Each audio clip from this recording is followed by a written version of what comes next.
আমরা তো ওই দিনই শেষ হয়ে গেছি, 24-এ তো শেষ হয়ে গেছি। যেদিন সন্তানের কাঁধে বাবার লাশ ছুটে, এমন কোন ইতিহাস দেখছেন বাবার কাঁধে সন্তানের লাশ ছুটেছে? আমি জানি আমার কাঁধে সন্তানের যখন লাশ ছুটে, পৃথিবীতে মনে হয় আমার একদিকে গেছে, আর আমার সন্তানের কাছে আমার লাশ এতই লাগছে, এত ভারী লাগছে। এটা যার যায় সেই বুঝে। আমার সাথে থাকতো, খাইতো আমার সাথে, ঘুমাইতো আমার সাথে, থাকতো আমার সাথে। আমি যাত্রাবাড়ি বড় মাদ্রাসার সামনে হালিম বিক্রি করতাম। আমার ছেলে আমাকে বলে, আবু আমি একটা কাজ করি। আমি বলি কি কাজ করবা? বলে, আবু আমি একটা ব্যানার বানাই, আমার মাদ্রাসার ছাত্র ভাইদের জন্য 10 টাকা করে হালিম, আর অন্যান্য কাস্টমারের জন্য 30 টাকা 60 টাকা। আমি বলছি ঠিক আছে, তুমি যে উদ্যোগ নিছো নাও, তোমার উদ্যোগটা তো খুব সুন্দর। তো ঠিক আছে, আমার ছেলে মাদ্রাসার ছাত্রদের জন্য 10 টাকা করে হালিম বিক্রি করতো, মানে এই উদ্যোগটাও নিয়েছিল। আর একদিন বৃষ্টি হয়েছিল, হালিম 1400 টাকা বিক্রি করছি, এরপরে হালিমগুলো রয়ে গেছে। বলে, আব্বু এই হালিমগুলো ছাত্র ভাইগুলো দিলে ছাত্র ভাইরা খায় দোয়া করবে। তো ঠিক আছে দিয়ে দাও। 4 জন ছাত্র এসে পাতিলটা নামাই নিয়ে গেছে, নিয়ে তারা সবাই খাইতেছে। আমার ছেলে এরকম মাদ্রাসার ছাত্রদের নিয়ে আমার খুব সেই করতো।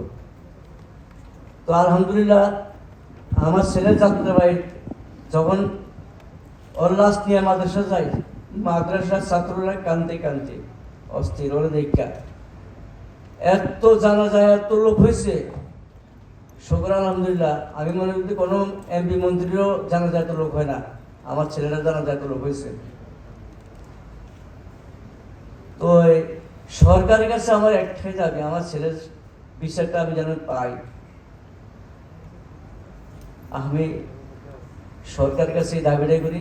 উনিও আমাকে কথা দিয়েছে যে আপনাদের বিচার হবে, কবে হবে? আর ছোট্ট একটা কাজ আপনার বাকি আছে, সেটা হলো আপনার জুলাই সনদ। যে জুলাই সনদটা আপনি দিতে দ্বিধা করতেছেন কেন? আমাদের জুলাই সনদটা দিয়ে দেন, আমরা রাস্তাঘাটে হাট বাজারে চলাফেরা করতে একটু সহজ হয়। আমরা তো বর্তমানে নিরাপদে নাই, আমাদের কোনো নিরাপদ নাই। আমরা তো বর্তমানে হুমকির মুখে আছি, যে পেসিসের লোকেরা বর্তমানে আমাদেরকে হুমকি দিতেছে। এমনও কথা বলছে যে ছেলেকে শেষ করছি, বাপাকেও শেষ করে ফেলাবো। তা আমাদের জীবনের মূল্যটা কি? আর আমরা তো ওই দিনই শেষ হয়ে গেছি, 24-এ তো শেষ হয়ে গেছি। যেদিন সন্তানের কাঁধে বাবার লাশ ছুটে, এমন কোন ইতিহাস দেখছেন বাবার কাঁধে সন্তানের লাশ ছুটেছে? আমি জানি আমার কাঁধে সন্তানের যখন লাশ ছুটে, পৃথিবীতে মনে হয় আমার একদিকে গেছে, আর আমার সন্তানের কাছে আমার লাশ এতই লাগছে, এত ভারী লাগছে। এটা যার যায় সেই বুঝে। কোনো একটা এমপির ছেলে মারা যায় নাই, একটা মন্ত্রীর ছেলে মারা যায় নাই, করতে যাবো?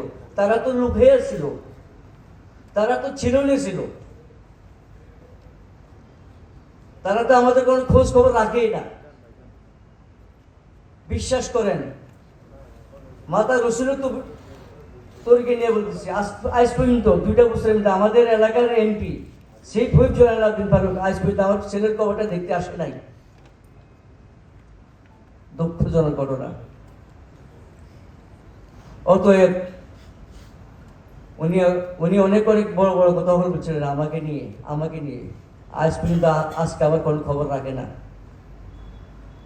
তো আমার মিডিয়া ভাইদের আছে আমার একটা অনুরোধ, আমার এই পোস্টারটা সারা বাংলাদেশে পোস্ট করে দেবেন। আমাদের অনেক সাংবাদিক ভাইও মারা গেছে, আমার ছেলের সাথে অনেক সাংবাদিকের টাইলস লাগানো ছবি আছে, আছে।